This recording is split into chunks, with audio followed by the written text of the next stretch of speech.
चलो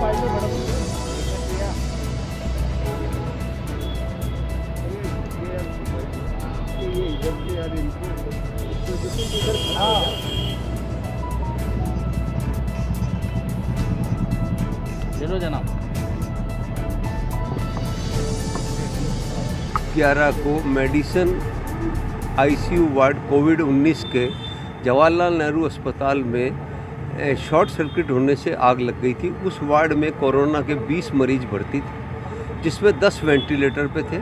तारें इतनी कमज़ोर थी, जो 720 की तारें लगनी चाहिए वो तारें नहीं थी, और तारें नहीं होने की वजह से वहाँ अग्निकांड हो गया। आग से जो है जल गए, आपाधापी हो गई और सारे उपकरण जल गए। उससे एक मरीज़ की धुएं की वजह से मृत्यु हो गई। मैं अस्पताल पहुंच गया था। मैंने जाके उनसे कहा कि आपकी जो ऑक्सीजन की पाइपलाइन है ये भी मानकों के अनुकूल नहीं है, बहुत पतली है, तारें आपकी बहुत पतली हैं। उन्होंने मेरी बात का, तब मैंने उसी वक्त आकर के जिलाधीश महोदय को मुख्यमंत्री जी के नाम एक ज्ञापन दिया कि जिसकी भी लापरवाही से हुआ है, चाहे पीडब्ल्यूडी विभाग हो, चाहे अधिकारी हो, चाहे कर्मचारी हो, उनके खिलाफ हत्या का आपराधिक मानव वध का मुकदमा दर्ज किया जाए, और आपराधिक मानव वध का मुकदमा दर्ज करने के बाद जो मृतक परिवार है उसके आश्रितों को 20 लाख रुपए का मुआवजा दिया जाए। ऐसे मुआवजे जोधपुर में मुख्यमंत्री जी ने दिए हैं। तो उस बात को लेकर के मैंने ये किया। 10 दिन का उन्हें समय दिया। कल मुझे स्वीकृति मिल गई थी और फिर मैं आज धरने में बैठा हूँ। अगर मेरी मांग पूर्ति नहीं हुई तो मैं इससे कठोर कार्रवाई करूँगा।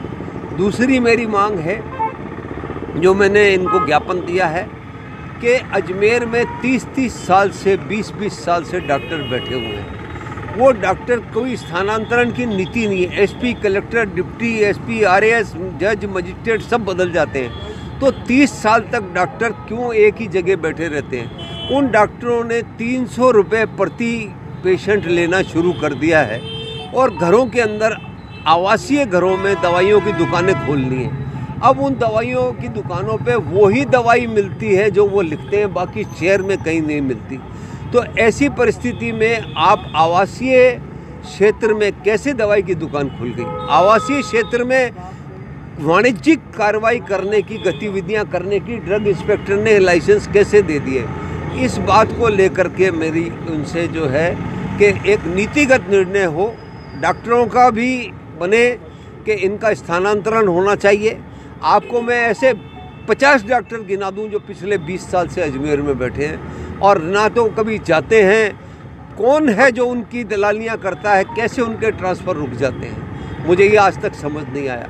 अब क्या निश्चित का धरना है, क्या एक दिन का? एक दिन का धरना है। अगर मेरी बात नहीं मानी गई तो मैं इसके बाद कठोर कार्रवाई करूँगा, और फिर उसके लिए मैं जिला प्रशासन से मांग करूँगा।